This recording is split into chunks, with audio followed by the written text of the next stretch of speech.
Members of the Garo Hills Press and Media Association have protested and condemned the harassment of a camera journalist by the Executive and Administrative Department of South Garo Hills for telecasting and capturing the sufferings of the affected families in the flood-affected Garo Hills. The members of the association strongly condemned the interference of the executive and administrative organ of South Garo Hills against the smooth functioning of the media in raising the free voice of the people in response to antisocial practices, irregularities, or any scams in the public forums. It is known that recently there was a lot of loss of life and property due to floods in Garo Hills.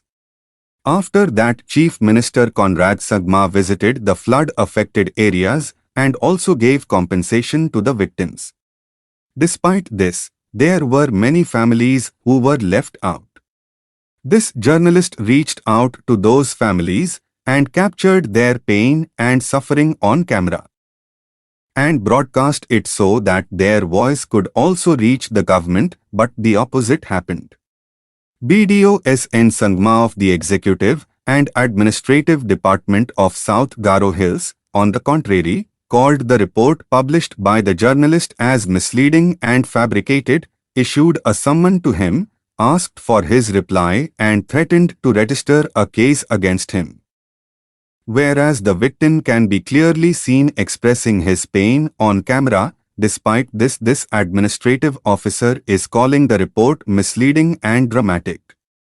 Following this, the Garo Hills Press and Media Association in a joint statement, Sangagra M. Marat President GHPMA and Dalsingh A. Sangma General Secretary GHPMA said, "We would like to place on record that though the media is the most important organ of a democratic setup and is the backbone of citizenry as being the fourth pillar of democracy, such act of obstruction in independent reporting and threatening by the administrative and executive organ of the state to the media houses and journalists of Garo Hills associated with fair and transparent reporting is highly condemnable and needs immediate action."